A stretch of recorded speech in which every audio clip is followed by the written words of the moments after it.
Olá a todos, bem-vindos novamente ao canal Renda Maior. O meu nome é Ariana Nunes e hoje estamos aqui para contar a primeira história desta rúbrica Mostra-me onde investes. De seguida vamos conhecer um investidor português que está à procura do FIRE. Não percam, já a seguir.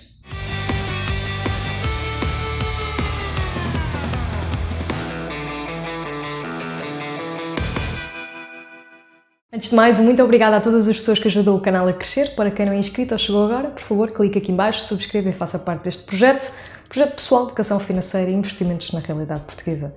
E hoje quero desde já também agradecer a todas as pessoas que enviaram a sua candidatura para que seja possível trazer aqui as melhores histórias de investimento.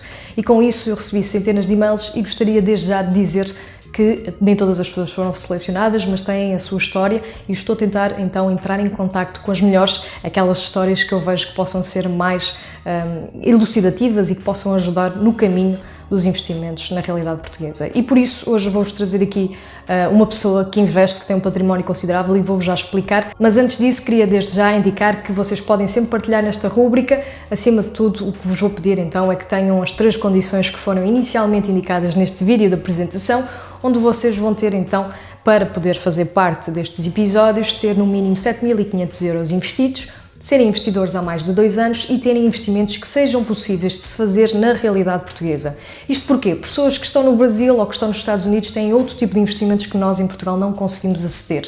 A ideia aqui não é investir em Portugal, mas sim em investimentos que nós conseguimos fazer através de Portugal. Portanto, já sabem, podem enviar a vossa candidatura para candidaturas@rendamaior.com para que seja possível então eu conhecer a vossa história e, se for o caso, serão selecionados para termos uma conversa privada de forma a conseguir passar e explicar a vossa história ao público. E por isso é importante conhecermos as melhores histórias para que seja possível compreendermos os erros e talvez até evitar fazer os mesmos. É importante então participar para que seja possível trazermos aqui um melhor conteúdo possível, a melhor história e aquela que possa ser a mais útil para as pessoas. E por isso, desde já, muito obrigada a todos aqueles que concorreram.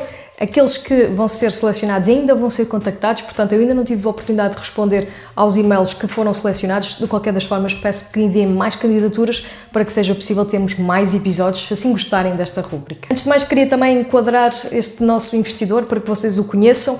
Ele está entre a faixa etária dos 40 e 50 anos, pretende reformar-se dentro de 12 a 13 anos e segue uma vertente do movimento FIRE. Este nosso investidor deste primeiro episódio é uma pessoa que tem uma profissão qualificada e por isso tem um vencimento maior, pelo qual consegue ter uma boa margem para investimentos mensais. Estamos a falar de mais de 1.000 euros por mês para poder investir. Obviamente que nem todas as pessoas conseguem chegar a estes patamares, mas a ideia aqui neste episódio é trazermos os erros deste investidor, aquilo que ele considera que poderia ter sido melhorado e, acima de tudo, ver qual é o portfólio e saber aqui a alocação dos seus investimentos. Um dos seus objetivos é chegar à reforma antes dos 60 anos e neste momento ele tem um património de cerca de 85.000 euros. Eu perguntei-lhe se poderia revelar esta informação, ele disse que sim, que não havia problema nenhum e por isso vamos desde já começar a conhecer os seus investimentos.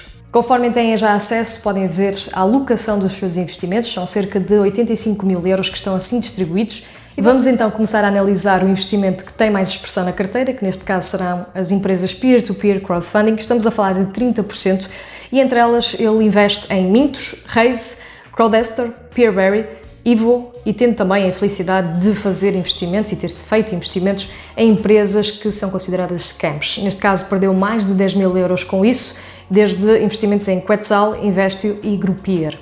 Aqui a importância de dizer isto é que este investidor revelou-me que era uma pessoa que tinha um nível de risco elevado e que era bastante ganancioso naquilo que seriam as rentabilidades esperadas e realmente ao investir aqui ele colocou bastante dinheiro e com certeza com o que aconteceu também teve uma lição aprendida, que é não ter tanta expressão, digamos assim, neste tipo de empresa, tendo em conta as rentabilidades e os riscos que se correm.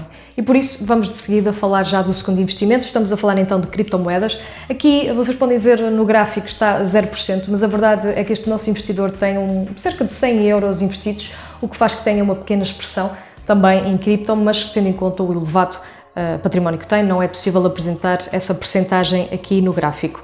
Tem também um PPR, pensando na reforma, como vocês podem ver, investe em fundos de investimento que têm uma percentagem de 5% da sua carteira e ainda investe num banco, corretora nacional, em ETFs. Neste caso, ele investe no IWDA, que é um ETF que vai replicar o MSCI World Index, que é basicamente um índice mundial. Nesta fatia de investimento, o nosso investidor também revelou que neste momento será o tipo de investimento que vai dar mais ênfase no futuro, fazendo aqui mais reforços, tentando então aumentar a sua posição nos ETFs, em vez talvez de aplicar mais dinheiro nas peer-to-peer. Também podemos ver então que ele tem ações. Estas ações também são através de uma corretora Banco Nacional e também são ações que investe em instituições financeiras portuguesas, portanto tem ações de bancos portugueses. Em relação à reserva de emergência, apresenta-se aqui então a primeira fatia, digamos assim, tem 15% do seu património alocado a certificados do Tesouro e a outra parte vai estar nos depósitos a prazo.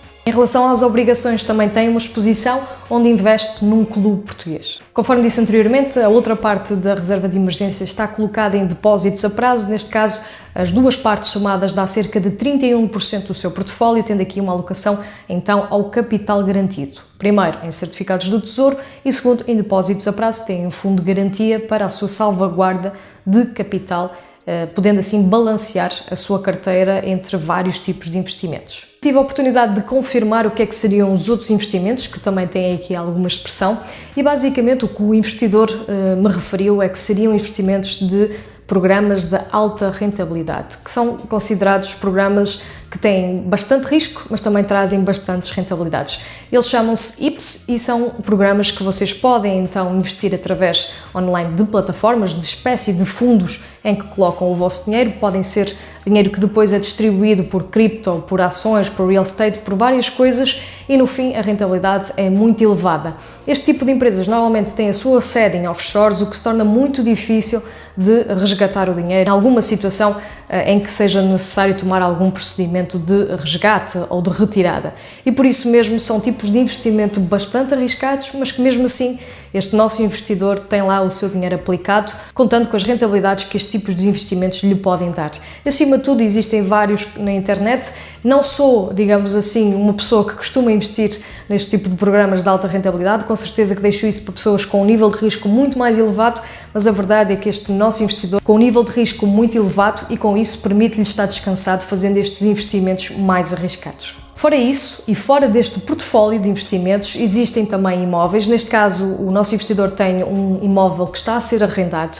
A verdade é que mesmo também tem ainda a hipoteca por pagar e por isso não está a ser considerado aqui no seu património, mas se tivéssemos que falar de capital próprio, isto é, da margem, da equity, nós estaríamos a falar de cerca de 50 mil euros, o que significa que se o vendesse, ele iria então ter esse lucro relativamente àquilo que ainda deve ao banco. E, portanto, também poderíamos falar sobre esse tipo de investimento, apesar de não estar considerado aqui nos 85 mil euros que nos apresentou em vários tipos de investimentos. Para finalizar, este nosso investidor deixou-nos aqui algumas considerações. Ele indica-nos que a esposa tem, digamos, um perfil conservador, mas mesmo assim ele vai continuar a investir à procura das suas rentabilidades. Ele, neste caso, quer ter uma carteira de investimentos com 7% de rentabilidade ao ano e com isso tentar então atingir a reforma. Coisas que tive a oportunidade de verificar é que é uma pessoa detalhada e uma pessoa minuciosa nos seus investimentos.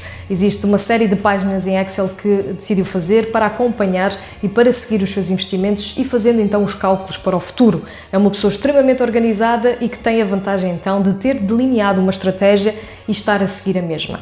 Com certeza que o que ele nos diz hoje é que se soubesse o que sabe hoje, que iria ter começado mais cedo a investir. Ele já investe há 12 anos, mas que teria começado mais cedo a investir em ETFs e reforçar cada vez mais os mesmos, porque talvez até já tivesse conseguido atingir o FIRE. De qualquer das formas, é uma pessoa que sabe que tem um nível de risco elevado e que vai continuar a investir em investimentos arriscados e por isso está consciente dos riscos que corre. E sente ainda que existe pouca informação em relação a estes temas e que de facto devemos falar mais para poder conseguir ajudar-nos uns aos outros a sermos melhores investidores. Obviamente que nós temos os nossos próprios erros, ele teve os seus erros, aprendeu com os mesmos e é isso que também temos aqui como lição.